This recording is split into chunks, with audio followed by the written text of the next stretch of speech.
अस्सलाम वालेकुम, उम्मीद है कि आप सब लोग लशपेश होंगे। Welcome to true rex. आज हम लोग आपके साथ मेजर गौरव आर्य का वीडियो देखने लगे। गौतम अडानी को आप जानते हैं। गौतम अडानी की जो टोटल नेटवर्थ है वो $100 बिलियन से भी ज़्यादा। एग्जैक्ट कितनी नीचे कमेंट में बताइएगा। अंबानी की 100 बिलियन से ज़्यादा, तो गौतम अडानी तो फिर वो तो बहुत बड़ी बला का नाम है। तो गौतम अडानी जो है वो दर्द सर बना हुआ है चाइना के लिए, इसलिए क्योंकि गौतम अडानी उन जगहों पे इन्वेस्ट कर रहा है और एज अ इंडियन कि जहाँ जहाँ चाइना चाहता है कि उसका अपना असर वसूख हो, यानी असर वसूख से मुराद कि उसका खुद का दबदबा हो वहाँ पे, जैसे कि इस केस में वियतनाम। ओरिजिनल वीडियो का लिंक डिस्क्रिप्शन में है, अगर आप इनको सपोर्ट एंड सब्सक्राइब करना चाहते हैं डिस्क्रिप्शन में जाके आप कर सकते हैं। वीडियो फिर हम करते हैं। जय हिंद दोस्तों, मैं हूं मेजर गौरव आर्य और आप देख रहे हैं मेजरली राइट। अच्छा, गौतम अदानी की जो कंपनी है अदानी पोर्ट्स, ये दुनिया भर में पोर्ट्स बना रही है, फैला रही है। भारत में तो लोग कह देते हैं कि यार अदानी है, अंबानी है, सरकार के साथ इनका जो गठजोड़ है, ये सब ये भारत में बड़ा कॉमन है। सोशल मीडिया पे ये सब बातें करना पढ़े लिखे लोग भी बोलते हैं। लेकिन मैं ये पूछना चाहता हूं कि वियतनाम में भी मोदी सरकार है, तंजानिया में भी मोदी सरकार है, श्रीलंका में भी मोदी सरकार है, दुनिया में हर जगह मोदी सरकार है क्या? आज दोस्तों मैं पूरा एनालाइज करके ये गौतम अडानी का और जो पीएम मोदी का जो आपस में ये चल रहा है, ये इस पे जो लोगों को एतराज है, जैसे मेजर गौरव ने कहा अच्छे बड़े पढ़े लिखे लोगों को भी एतराज है, इस बारे में थोड़ा आइडिया है कि आइडिया तो नहीं है अभी, तो निकाह तो नहीं आइडिया, मतलब ये चल मैं बता देता हूँ। मैं बताता हूँ तेरे को कि अभी इसने खुद ही बात कह दी है कि ये लोग इनकी सपोर्ट करते हैं। हाँ, मतलब लोगों को ये लगता है कि ये बाकी जो ठेके हैं, वो ठेका जो है वो बाकी जो कंपनी से उनको नहीं देते, इनको ही क्यों देते हैं। बंदा पूछे कि ये आपस में दोनों एक दूसरे के साथ करके ना, कि क्यों आपस में ये एक दूसरे के साथ कोलैबोरेट करते हैं, कि आपस में इन्होंने बांट के रखा हुआ है सिस्टम कि आप हमें ये देना है तो हम आपको सपोर्ट करेंगे, इस तरह सारा पैसे आपको अपनी पार्टी में फिर लगाना, तो ये सारा मतलब इस तरह की बात असल में ये कि वो कहते हैं कि आप हमें सरकार के थ्रू हमें टेंडर दें आपको, बिल्कुल, और हम आपको बदले में पैसा देंगे। लोगों का ये कहना है ताकि आप जो अपना निज़ाम चला सकें इलेक्शन में या बाकी जगहों पे जहाँ पैसे की कमी होगी, हम आपके साथ खड़े हैं। ये प्राइवेट कंपनी बोलती है। हाँ, बाकी कंपनीज बोलती है जिनको नहीं मिलते, या बाकी वो लोग जो भद्दा एनालिसिस करते हैं उनकी बात है। लेकिन बंदा पूछे कि ये जो एक्सपर्ट होगा किसी भी फील्ड का, बंदा सबसे पहले तो उसके पास जाएगा। तो वो बहुत सिंपल है, लेकिन इसको बड़ा मुश्किल लोगों ने बनाया होता है। तो ये सीन है सारा। असल में चलो समझ आ गई। तंजानिया में भी मोदी सरकार है, श्रीलंका में भी मोदी सरकार है, दुनिया में हर जगह मोदी सरकार है क्या? आज दोस्तों मैं पूरा एनालाइज करके बताऊंगा कि ये हो क्या रहा है मैटर, ये गौतम अदानी आखिर कर क्या रहा है। देखिए, गौतम अदानी ने वियतनाम के साथ एक डील साइन करी है और वहां पे बोला है कि ग्लोबल पोर्ट ऑपरेशंस के तहत ये new state of the art port, एक मॉडर्न कि एक आम सा बंदा उठ के दूसरे मुल्क की आगे किसी बड़ी टीम के साथ या उनके जो टाइप बंदे डील कर सकते हैं। हाँ, कर सकते, क्यों नहीं कर सकते? मतलब मैं जाऊँ मोदी से डील कर लूँ, हो जाएगी। अब तो उस लेवल पे उस लेवल पे आना पड़ेगा। मेरा मतलब है कि अगर मैं उस लेवल पे हूँ, उस लेवल पे फिर तो जाहिर है प्राइवेट कंपनियां करती हैं गवर्नमेंट के साथ कोलैबोरेशन। अदानी ने वियतनाम के साथ एक डील साइन करी है और वहां पे बोला है कि ग्लोबल पोर्ट ऑपरेशंस के तहत ये new state of the art port, एक मॉडर्न पोर्ट बिल्ड करेंगे वियतनाम में। ये वियतनाम में बिल्ड करेंगे पोर्ट। तो गौतम अदानी क्यों जाते हैं दुनिया भर में अपना इन्वेस्टमेंट करने, पोर्ट्स बनाने के लिए? आखिर कारण क्या है इसका? और इससे गौतम अदानी या अदानी कंपनी को फायदा तो है ही, जाहिर सी बात है, बिना फायदे के कोई नुकसान में तो कोई बिजनेसमैन डील नहीं करता। लेकिन भारत को एज अ कंट्री क्या फायदा है, जियोपॉलिटिकल फायदा क्या है, डिप्लोमेटिक फायदा क्या है, जरा उसके ऊपर भी थोड़ा बहुत दोस्तों आज डिस्कशन हो जाए। ये देखिए, इन प्रिंसिपल अप्रूवल उनको वियतनामी सरकार का मिल गया है। Adani ports and special economic zone limited, इन्होंने ग्रीनफील्ड डेवलपमेंट ऑफ डानांग पोर्ट, यानी कि स्क्रैच से, ग्रीनफील्ड यानी कि स्क्रैच से ये लोग शुरू करेंगे, जमीन से बनाए। ऐसा नहीं कि पुराना पोर्ट है उसको मॉडर्नाइज करना है या पोर्ट का एक और नहीं, एक ब्रांड न्यू पोर्ट बना रहा है अदानी। ये ग्रीनफील्ड प्रोजेक्ट है, जगह है डानांग, और in principle approval Vietnamese government ने अदानी को दे दिया है कि आप हमारे देश में आइए और पोर्ट बनाइए। ठीक है जी। अब ये कंटेनर टर्मिनल्स होंगे और multipurpose berths to handle diverse cargo. क्या होता है कि दुनिया भर का जो कार्गो है, जो शिपिंग होती है, दुनिया भर का बिजनेस होता है, वो समुद्री रास्ते में ज्यादा चलता है दोस्तों। जमीनी मार्ग से भी चलता है, हवाई मार्ग से चलता है, लेकिन मैक्सिमम जो है, मैक्सिमम जो मोटा काम होता है, बड़ा काम होता है, वो सारा का सारा समुद्री रास्ते के लिए। और आपको ये चीजें, जैसे अगर किसी को सामान भेजना है, या वियतनाम में मैन्युफैक्चरिंग बड़ी तगड़ी है, जबरदस्त मैन्युफैक्चरिंग है वियतनाम में। अब वियतनाम को अपना सामान भेजना है अमेरिका, भेजना है भाई, मैन्युफैक्चर कराए, यूरोप भेजना है, कौन ले जाएगा? अदानी ले जाएगा। ठीक है, मैं आपको एक एक करके बताऊंगा इस आदमी ने क्या क्या कराए। इतने शॉर्ट समय में पूरी दुनिया भर में इसने इन्वेस्टमेंट कर दी, इतने अरब यहां पे, इतने अरब यहां पे, इतने अरब यहां पे। पूरा एक इंडियन कंपनी का नेटवर्क दुनिया में बन रहा है। ये मैंने बात बताई आपको दोस्तों, वियतनाम की जगह का नाम है डनांग इन वियतनाम। ये अदानी कंपनी का 4th इंटरनेशनल पोर्ट होगा, 4था अंतरराष्ट्रीय बंदरगाह पोर्ट। एक इनका हाइफा में है, जिसके बारे में हम बता चुके हैं, जिससे चाइनीज को बहुत बुरा लगा, बड़ी मौत आई, क्योंकि चाइनीज भी उसके लिए पिच कर रहे थे। इसने ज्यादा पैसे देके हाइफा का पोर्ट बहुत इंपॉर्टेंट है दोस्तों, ये इजराइल में है। एक कोलंबो में ले लिया इन्होंने, और एक तंजानिया, यानी कि दार एस सलाम जो जगह है, दार एस सलाम तंजानिया, वहां पे अडानी ने पोर्ट ले लिया। ये इंटरनेशनल ऑपरेशंस हैं, करंट 5% to 10% बाय 2030। आज की तारीख में 5%, ये कह रहे हैं 2030 तक 10% of its international operations, double the share ये करना चाहते हैं, इसलिए ये सब कर रहे हैं। और ये मिडिल ईस्ट में, south east Asia, east Africa, Bangladesh, Sri Lanka, Maldives, Vietnam और कंबोडिया में ये अपने पोर्ट्स बनाने के इच्छुक हैं। यानी कि ये कह रहे हैं साहब कि हम सिर्फ इधर नहीं, कि जहां पे 3-4 जगह का मैंने नाम लिया है कि नहीं साहब हम सिर्फ हम तंजानिया में ही बनाएंगे या कोलंबो में ही बनाएंगे, हमने ये कह रहा है मालदीव्स में बनाएंगे। दिमाग देखिए, ये कह रहा है कि हम मालदीव्स में भी बनाएंगे, हम मिडिल ईस्ट में भी बनाएंगे, हम कंबोडिया में भी बनाएंगे, और हम और जगह भी बनाएंगे, बांग्लादेश में बनाने की बात कर रहे हैं लोग। अच्छा, in addition to the Vietnam project, Adani ने बोला है कि investment in the Vizhinjam port in southern India. Vizhinjam आपने सुना है, सुर्खियों में था कुछ दिन पहले, और विजिंजाम का यह है कि इन्होंने जो पोर्ट बनाया वो तो बनाया, इसमें बोला है कि इसको और एक्सेलरेट करने के लिए, इसमें और जिसको कहते हैं बड़ा बनाने के लिए, बेहतर बनाने के लिए 2.4 बिलियन, 2.4 अरब US$ ऊपर से लगाए हैं। ऊपर से ऐलान कर दिया कि इतने में और लगाऊंगा, इसको वो करो। ये भारत की सदर्न टिप पे है, और इंटरनेशनल सी रूट्स जो हैं, क्रूशियल इंटरनेशनल सी रूट्स, उनके इर्द गिर्द चलता है ये विजिंजाम इंडिया का पोर्ट है, and some of the world's deepest shipping channels. यहां पे जो शिपिंग चैनल होता है वो कितना डीप होता है, उतना बड़े जहाज वहां पे आके रुक सकते हैं, वरना अगर वो होगा तो फिर जहाज अंदर जाके रुकेगा, ये बिल्कुल बगल तक आ सकता है। इसने पोर्ट ऐसी जगह बनाया है जहां पे डीप शिपिंग चैनल्स हैं। वो जहाज का जो ड्राफ्ट होता है ना, जो एरिया जो जहाज का पानी के अंदर होता है, जब जहाज पानी में चलता है, उसके वेट के हिसाब से उसमें अपना अंदर भी जाना होता है ना, मतलब उसका एक लेवल होता है। ऐसे तो नहीं कि वो बिल्कुल ही उसकी सतह जो पानी के ऊपर है, तो वो डिपेंड करता है, जितना बड़ा जहाज है उतना वो गहरा होता है। तो जितना समंदर का किनारा गहरा होगा, उतना बड़ा जहाज किनारे तक आ सकता है, और उसका सामान अनलोडिंग आसान होगी, कॉस्ट कम आएगी, इफेक्टिव होगा, ज़्यादा वहाँ से ट्रेड होगी, क्योंकि अच्छा एक ऑप्शन है कि सामान उधर से ही लोडिंग हो रही है प्रॉपर। क्योंकि कुछ ऐसा इक्विपमेंट होता है ना कि उसकी लोडिंग प्रॉपर वहीं से हो, तो वो उसकी सेफ्टी रहती है, या और भी बहुत सारी कंडीशंस होती हैं। तो इस तरह जिसका ज़्यादा गहराई होगी ना, तो वो पोर्ट ज़्यादा अच्छा माना जाता है किनारे पे।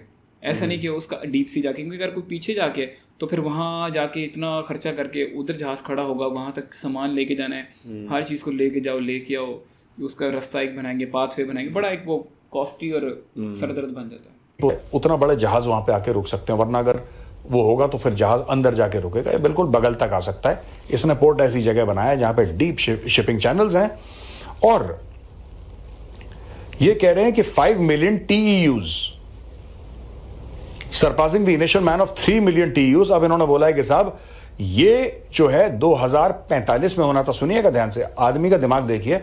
ये कह रहा है कि 2045 तक मेरा प्लान था, 2045, लेकिन अब ये मैं 2028 तक करने वाला हूं, यानी कि अब से 4 साल के बाद।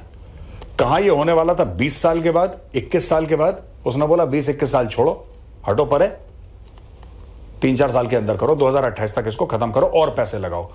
तो ये बात कर रहा है दोस्तों 3 मिलियन TEUs। अब ये 5 मिलियन TEUs है, 20 foot equivalent unit is a general unit cargo capacity often used for container ships and container ports. तो वो कह रहा है कि मैं 2 मिलियन, इसमें 3 की बात थी, मैं 5 तक इसको ले जाऊंगा। अच्छा, इसके बाद अगर हम बात करें तो इन्होंने मैंने अदानी पोर्ट्स की बात बताई थी आपको, हाइफा पोर्ट, ये इन्होंने 25 साल का डील कर ली है। ये नियर बाय अशडोड पोर्ट है, चाइना का प्रेजेंस है, इसको काउंटर कर दिया इन्होंने। तो चाइना को काट दिया इजराइल वाले पूरे एरिया में, पहली चीज। अब यह बन गया है India middle east Europe economic corridor का एक बहुत अहम हिस्सा, क्योंकि यहां से कॉरिडोर गुजरनी है। उसने बीचों बीच कॉरिडोर के अपना पोर्ट ले लिया। अब ये कंटेनर ट्रैफिक जो भारत से यूरोप सामान जाएगा और यूरोप से भारत आएगा, वो अडानी के जहाज में आएगा, क्योंकि इसने इजराइल में पैसे डाल दिए भाई ने। अब देखिए साहब, ये कहता है कि इन्होंने west container terminal port of Colombo 35 साल के लिए ये पकड़ लिया 2021 में अडानी पोर्ट ने, यानी कि श्रीलंका में इन्होंने वेस्ट कंटेनर टर्मिनल पकड़ लिया। इसके अलावा क्योंकि ईस्ट कंटेनर टर्मिनल चाइना के पास था वहीं कोलंबो में, तो वेस्ट कंटेनर टर्मिनल भी चाइना चाहता था। चाइना कह रहा था ईस्ट हमारे पास तो वेस्ट हमारे पास हो जाए, पूरी बल्ले बल्ले हो जाए। उसने बोला नथिंग डूइंग। चाइना ने ईस्ट पकड़ा, इस भाई ने वेस्ट पकड़ लिया। वेस्ट पूरा का पूरा इसने ले लिया कंटेनर टर्मिनल। तो एक मात दी इजराइल में चाइना को, दूसरी मात दी इसने श्रीलंका में चाइना को। 700 मिलियन का build operate transfer deal was the largest foreign investment. इतनी बड़ी फॉरेन इन्वेस्टमेंट श्रीलंका में आज तक नहीं हुई जितनी अडानी ने कर दिखाई दोस्तों। और इसके अलावा और दोस्तों, वहीं श्रीलंका में पुनरियन और मनार करके 2 जगह हैं। ये इंडिया के क्लोज हैं, क्योंकि बिल्कुल नॉर्थ में, इंडिया के पास है काफी, अगर आप ज्योग्राफिकली देखें। वहां पे इसने बोला कि 500 मेगावाट की रिन्यूएबल एनर्जी, और तंजानियन गवर्नमेंट का दार सलाम वाला प्रोजेक्ट मैं आपको बता ही चुका हूं। दोस्तों, ये जो कर रहा है ना गौतम अदानी, ये हमें समझने की जरूरत है कि इंडिया के लिए ये सब चीजें बड़ी इंपॉर्टेंट है। क्योंकि अगर अमेरिका एक्सपैंड कर रहा है दुनिया में, तो अमेरिका की सरकार एक्सपैंड नहीं कर रही, अमेरिका की कंपनीज एक्सपैंड कर रही हैं। यहाँ पे बड़ी इंपॉर्टेंट बात है, जिस तरह हम लोग अक्सर बात करते हैं ना कि हम लोग, हमारी सरकारें है वो सिस्टम को प्राइवेट ही नहीं करती। उसका यही मसला है, उसका यही रीज़न है कि प्राइवेट इसलिए नहीं करती कि उसमें से जो पैसा आए वो खा सकें, और उससे नुकसान होता है। अगर एक सरकार ज़्यादा सिस्टम खुद अपने सर ले लेती है तो वो बड़ा गंदा सिस्टम है। उसको प्राइवेट करेंगे, प्राइवेट लेवल पे जाहिर है लोग मुफाद के लिए अपना बेहतर जितना करेंगे उतना उनको मिलेगा। गवर्नमेंट वाले सेक्टर में क्या है कि उनको करना जितना मर्जी है, उनकी मर्जी है, जो आएगा खाते जाओ। हाँ। तो वो इसीलिए तो हमारे PIE रेलवे वगैरह इस तरह के, और जितनी भी कंट्रीज ग्रो कर रही हैं, जिनकी इकोनॉमी आगे जा रही है, उनका प्राइवेट सेक्टर ही लेके जाता है आगे। उनकी जो बड़ी कंपनीज है वो ही लेके जाती हैं। अमेरिका और चाइना, इंडिया के केस में जैसे अडानी, अंबानी, टाटा, बेतहाशा जो है कंपनीज है। क्योंकि अगर अमेरिका एक्सपैंड कर रहा है दुनिया में, तो अमेरिका की सरकार एक्सपैंड नहीं कर रही, अमेरिका की कंपनीज एक्सपैंड कर रही हैं। समझ रहे हैं मेरी बात? अमेरिका की कंपनीज एक्सपैंड कर रही हैं। वो कहते हैं साहब F-35 कौन बना रहा है? लॉकहीड मार्टिन प्राइवेट कंपनी है। वो अमेरिका का बड़ा इन्फ्लुएंस है यार। अमेरिका की कंपनी है गूगल सरकारी कंपनी है नहीं, प्राइवेट कंपनी। ओ यार, फेसबुक, इंस्टाग्राम, ये क्या है? ये एप्पल, टेस्ला, ये क्या है? ये तो अमेरिकन कंपनीज हैं। तो अपनी प्राइवेट कंपनीज के थ्रू दुनिया में लोग अपना इन्फ्लुएंस, अपना वर्चस्व कायम करते हैं। आज की तारीख में अगर आप टेस्ला की बात करें, और कोई भी अगर बात करता है इलेक्ट्रिकल व्हीकल्स की, तो टेस्ला नंबर 1 नाम है। जाहिर सी बात है, नंबर 1 नाम है पूरी दुनिया में। टेस्ला से बड़ा इलेक्ट्रिकल व्हीकल्स में नाम नहीं है कोई। और भी हजारों प्लेयर्स हैं मार्केट में, मैं मना नहीं कर रहा, लेकिन नंबर 1 टेस्ला है। ये अमेरिकन ब्रांड का वर्चस्व है। ठीक है जी। अगर आप फोन्स की बात करें तो लोग कहते हैं साहब एप्पल फोन है दुनिया का बेस्ट फोन। अब किसी को जो भी बेस्ट लगे उनकी मर्जी है, लेकिन लोग एप्पल का नाम लेते हैं कि साहब एप्पल अगर आपके पास है तो फिर तो यू हैव अराइव्ड। ये किसका ब्रांड है? ये तो अमेरिकन ब्रांड है। तो इसी तरीके से ब्रांडिंग जरूरत होती है किसी भी देश की दोस्तों, और ये बहुत इंपॉर्टेंट चीज है। लोग यूट्यूब पे आके, मीडिया पे आके अदानी ने ये करा, अंबानी ने ये करा, तो कौन करेगा? कौन करेगा? आप बताइए। क्या ये बहुत अच्छी बात नहीं है कि अफ्रीका में जाके एक इंडियन कंपनी है जो झंडे गाड़ रही है, इजराइल में जाके, कोलंबो में जाके, वो कह रही है मालदीव्स में झंडे गाड़ने हैं, वो कह रहा है बांग्लादेश में झंडे गाड़ने हैं, वो कहता है अफ्रीका के और जगह में।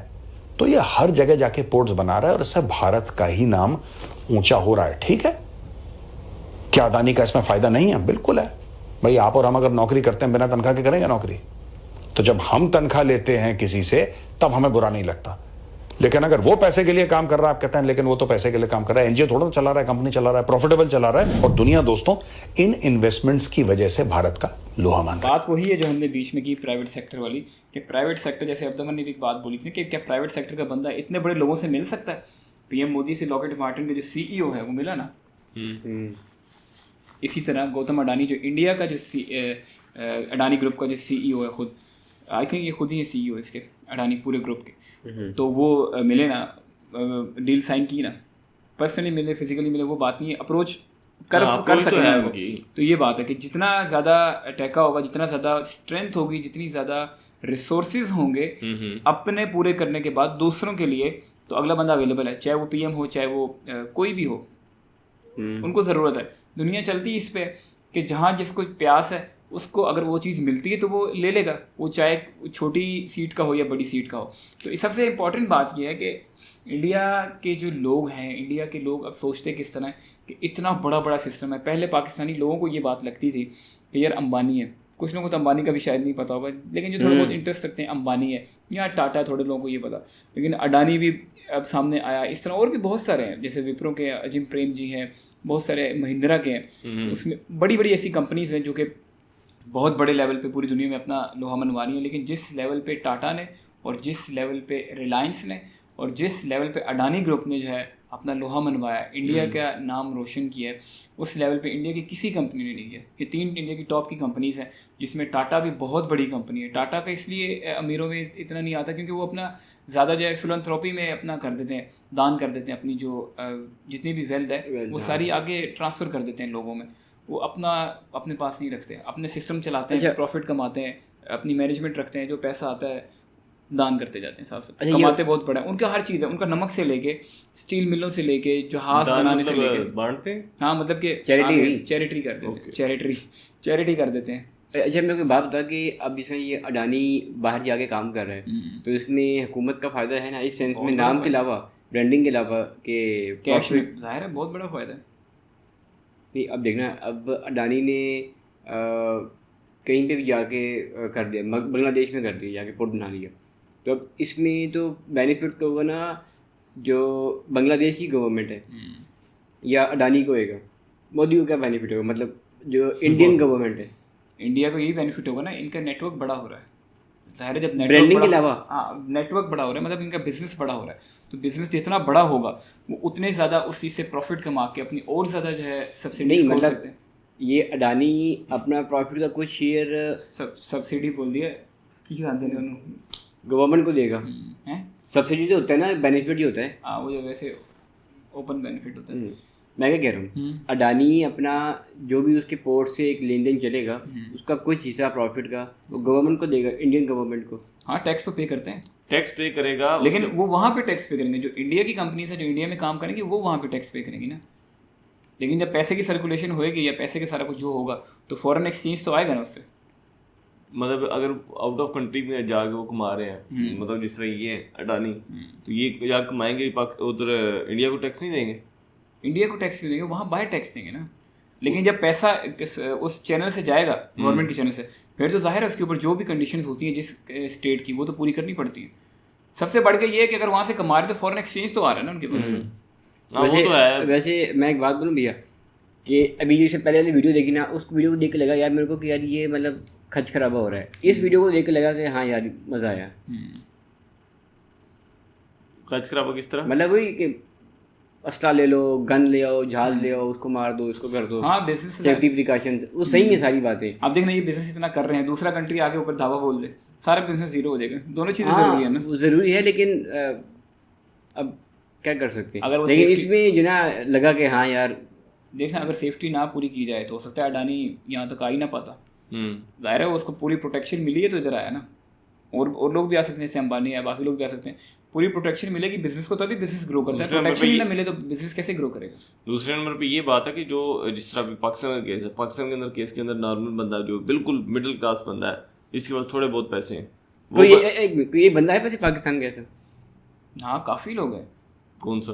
काफ़ी कंपनीज है, जिस तरह ये मलिक रियाज है या शाहिद खान है। इतने बड़े लेवल पे तो कोई नहीं है। लेवल पे तो ये तो इनका लेवल बहुत बड़ा है। छोटी छोटी है ना, इनके कंपैरिजन में तो बहुत छोटे हैं। लेकिन पाकिस्तान के अंदर सबसे बड़ा मसला ये है कि यहाँ पे एक तो आवाम के पास उतना पैसा नहीं है, दूसरे नंबर पे ये बात है कि पैसा अगर किसी के पास है तो वो भी यहाँ पे इन्वेस्ट नहीं करता, वो इस वजह से नहीं करता कि मेरा पैसा डूब जाएगा या उतना सिक्योर नहीं है जिस तरह होना चाहिए। अभी वहाँ पे उनको पूरी सिक्योरिटी मिलती है, उनको पूरा एक क्या से दिली सुकून होता है कि यार ये हम पैसा लगा रहे हैं यहाँ पे तो ये हमारा ज़ाया नहीं जाएगा, हमारा ये जितना मर्जी ग्राफ ऊपर चला जाए नीचे चले जाए हमें इसका बेनिफिट होगा किसी ना किसी एंड पे। आज अगर कम रेट मिल रहा है कल कुछ ज़्यादा मिलेगा, लेकिन यहाँ पे क्या सीन है कि यहाँ पे तो रेट या तो बिल्कुल ही ऊपर तो यहाँ बिल्कुल ही नीचे। जिस तरह पिछले साल हमारी बिल्कुल बेसिक चीज़ है एक गंदम जो हमारी 5-5 हज़ार रुपये की मतलब एक 40 kg बिकी है, और वही इस दफ़ा जो है वो 26-27 रुपये की, तो कितना बड़ा डिफरेंस है, आधो हाफ का। और दूसरे नंबर पे ये बात है कि पेट्रोल या फ्यूल या फिर जो भी उसको काश्त करने के लिए चीज़ें लगती हैं, खाद लगती है, ये वो छोटा मोटा, तो वो उसका रेट उतना ही है। नुकसान किसको है? जिसने वो लगाया है, जो मिडिल क्लास बंदा है। तो यहाँ पे एक छोटी सी एग्जांपल मैंने ली है कि यहाँ पे अगर इतनी छोटी सी जो बंदा इतना बहुत बड़ा कारोबार भी नहीं करता, बहुत नुकसान तो उसको होता है ना। जिस बंदे ने पैसा लगाना है नुकसान उसको है, उसने पैसा इन्वेस्ट ही किया ना। तो यहाँ पे पता ही नहीं चलता कब सही है कब खराब है। तो इसी तरह हालांकि नेक्स्ट ईयर आ गया, अभी तो फिर और मजीद ऊपर जाना चाहिए था उसका रेट, बाकी चीज़ों को जिस तरह जा रहा है। तो यहाँ पे क्या सीन है कि वहाँ पे उनको पूरी श्योरिटी होती है कि यार अगर ये आज इसका रेट कम है कल इसको थोड़ा ज़्यादा होगा, उसमें बेनिफिट होगा। अगर कम होता है तो उसमें आज नहीं तो कल हो जाएगा। लेकिन यहाँ पे वो सीन ही नहीं है, यहाँ पे कभी ऐसे और कभी ऐसे, यहाँ तो मतलब सेंटर वाले को पॉइंट है ही नहीं। हाँ, बिजनेस ज़ाहिर इस तरह नहीं हो सकता ना। अच्छा, मेरे को एक और बात बता तो यहाँ पे कौन इन्वेस्ट करेगा कि इसके अंदर अब जो इसने बाहर के मुल्क में जाके इन्वेस्टमेंट कर दी, बांग्लादेश में कर दी, अब इनका एग्रीमेंट इस तरह होता है या फिर ये कहते हैं कि नहीं हमने ये जगह परचेज कर ली? हाँ, परचेज भी करते हैं जाके। परचेज कैसे कर देते हैं जब आप एक जगह के सिटीजन ही नहीं, लेकिन वो ये है ना कि वहाँ पे एक जो भी कानून है उसका तरीके के मुताबिक, जैसे सऊदी अरब में कफील के थ्रू सारा सिस्टम चला सकते हैं, तो वो फिर नहीं उनको छेड़ सकते। तो इस तरह जो हर कंट्री का रूल होता है उसके मुताबिक जो है। क्या उसका नाम है, सऊदी अरब की बात है। सऊदी अरब ने पता क्या किया है, जो आउट ऑफ कंट्री से बंदे जाते हैं ना उनके लिए उन्होंने एक और नया, काफ़ी वैसे पुराना हो गया ये तो, नया सिस्टम ये किया कि उन्होंने अपना, पहले तो कफील ऐड होता था ना, सिर्फ वो नाम का ऐड होता था। अब उनका सऊदीया का बंदा उस शॉप के ऊपर बैठना ज़रूरी है, और वो भी पता कहाँ पे, काउंटर के ऊपर। कैश लेगा भी वो, कैश देगा भी वो। जो पहले ये था ना कि एक कफील होता था सऊदी अरेबिया के अंदर, एक ब्रिज होता था गवर्नमेंट और बाहर के जो फॉरेनर के बीच में। अगर फॉर एग्जांपल मैं आउट ऑफ कंट्री से हूँ तो मैं तेरे पास आता हूँ, मैं तुझे कहती हूँ मैं बिजनेस करना चाहता हूँ, तो तू मेरा एक क्या उसे प्रूफ बन जा, सबूत बन जा। मैं गले पे बैठूंगा?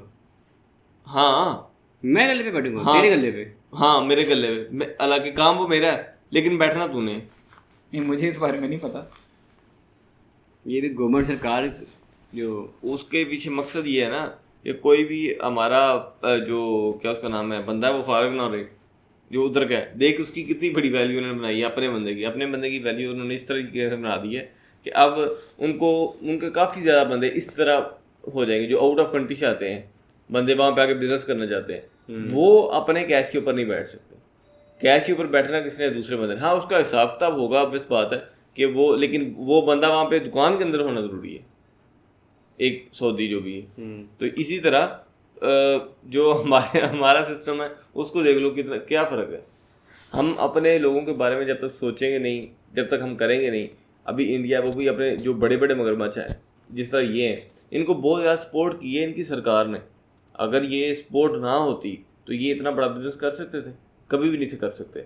इनको सपोर्ट मिली तो उन्होंने लिया ना पहले। हाँ, लिया ये, लेकिन कोलैबोरेशन के साथ ही है ना। इन्होंने उनका साथ दिया, गवर्नमेंट ने इनका साथ दिया, और गवर्नमेंट ने छोटे मोटों का नहीं किया। अभी बहुत सारे ऐसे बिजनेसमैन हैं जो छोटे हैं, वो इंडियन गवर्नमेंट से एतराज़ करते हैं कि आपने हमारा साथ नहीं दिया, हम तादाद में ज़्यादा है। लेकिन बेसिक अगर हम इसको तो वो यही कहती है ना आगे थे कि कुछ हमको प्रूव करके दिखाओ कि भाई हम इस काबिल हैं कि आप हमारी सपोर्ट करो। तो पहली बात तो बंदे पे आती है ना कि बंदा क्या कर रहा है। यही बात है ना कि अब कसूरवार कौन हुआ? बंदे हुए। तो ये गवर्नमेंट को कहना कि ये इन्होंने छोटे बंदों को सपोर्ट नहीं किया, ये गलत किया इन्होंने, वो बात नाजायज़ है ना। तो जहाँ से उनको पता है कि ये बंदे इस काम में माहिर हैं, ये इस काम में सीनियर हैं, ये इस चीज़ को समझते हैं, उनको उन्होंने इन्वेस्टमेंट दी है। अगर फॉर एग्जांपल गवर्नमेंट ने पैसा भी दिया हो तो क्या फ़र्क पड़ता है? लेकिन उस बंदे को दिया ना जो बंदा तजर्बा कर रहा है। एक बंदे को तजर्बा ही नहीं, उसको पैसा दे देंगे, ये पैसा देते होंगे। इस वाले वीडियो में फिर हमारा ये ओपिनियन था, आप लोगों ने अपना ओपिनियन कमेंट्स में लाजमी बताना। बिल्कुल। मिलेंगे फिर हम आपको अगले वीडियो में, तब तक के लिए अल्लाह खुदा हाफिज़।